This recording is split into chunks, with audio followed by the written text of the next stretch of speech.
I've always expected my doctor to prescribe me something that would finally alleviate the excruciating weight of the soul-crushing, gut-twisting anxiety, which was the barrier that was stopping me from being able to be myself. I kept expecting somebody to prescribe me like a tiny amount of Xanax. My anxiety problem was purely about not understanding social rules, social situations, and not understanding people. And all I needed was liquid courage,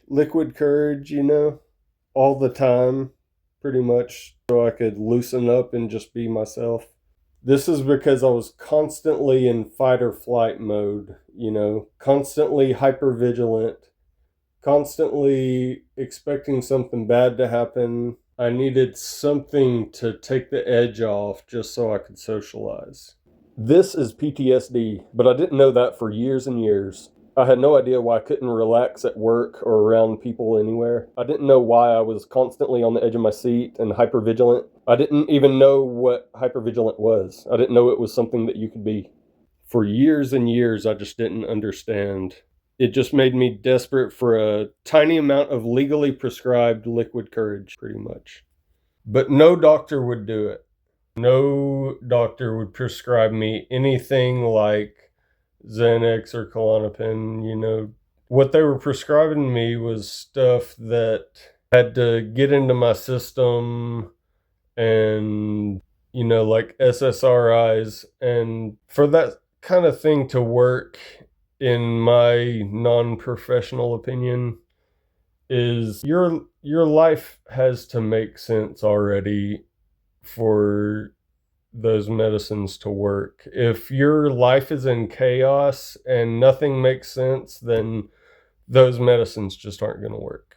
And for years and years, I was convinced that they wouldn't prescribe me that stuff because my parents put it on my file, my medical file, that I couldn't have those medicines because I used to party with them in high school. And later on, I would always think, well, if I was taking those medicines in high school, maybe it's because I needed to take them. If those medicines made me feel the way I wanted to feel, maybe I needed to take them. But anyway, I was confused about this because doctors would just refuse to explain why. So one time I was in a doctor's appointment for anxiety medication, and it was a new doctor. I'd never met him before this. I remember he had white hair. He was this white-haired doctor. He was trying to stick me with another SSRI type medicine that I knew wasn't going to work for me, or just some depression medication or something that I knew wasn't going to work.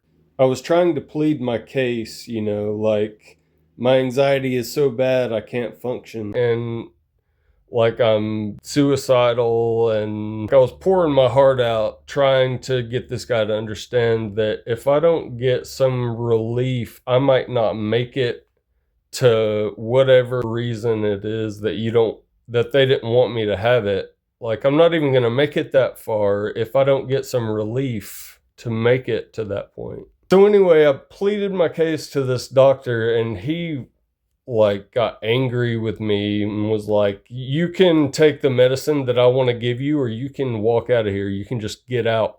It wasn't until 2021 that it would finally be explained to me that they weren't prescribing it to me because of my traumatic brain injury, because I was susceptible to becoming addicted to those meds because of the brain injury. I brought my mom with me to this appointment just so she could hear my therapist say I wasn't allowed to have it. Because as far as my mom knew, that stuff, those medicines, the Xanax and Klonopin, that stuff is for really bad cases of anxiety. And since I wasn't prescribed that stuff, she must have figured my anxiety problem wasn't that bad. So she had a warped view of my anxiety problem, is what I'm saying. There needed to be a clear communication between me and my doctors and my parents so we'd all be on the same page. But it's like they were keeping that information from us. Other than alcohol and weed, there were no other options for me to bring my body out of fight or flight. What's it like to be constantly in fight or flight mode? It's like constantly being exhausted from being on the edge of your seat, constantly expecting something bad to happen, constantly ready to defend yourself. It's not a state you can live your life in.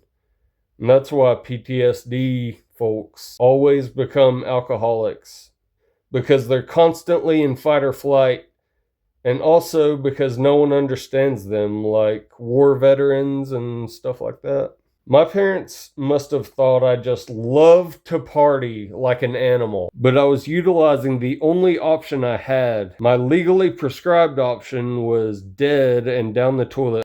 My therapist said, "How would I know if you were going to take it properly? If I prescribed it to you, how would I know you were going to take it like you're supposed to take it?" And what I wish I would have said was, "Well, how do you know I'm going to take it properly if you make me have to go buy it from a guy named Jeff on the street that has holes in his shirt?" I didn't understand how buying street drugs or becoming an alcoholic was better than legally prescribed, regulated, and authorized medicine from a doctor. I've seen other brain injury patients that were prescribed those medicines, but I don't know. I'm no longer trying to get prescribed those medicines anyway, and I can see why it probably wouldn't have been a good idea for me to get addicted to those, because if I needed them, I needed them so bad, and you just can't take that kind of stuff every day, I don't think. But at the time, I was worried about ending myself because everything was just too much. There wouldn't have been a long run, and that's why I wanted the pills. Later that year, I went to the suicide crisis hospital because everything became too much. So no medicine from the doctor for anxiety, and I'd get yelled at and sent to rehab for exploring my only other options. It's kind of messed up.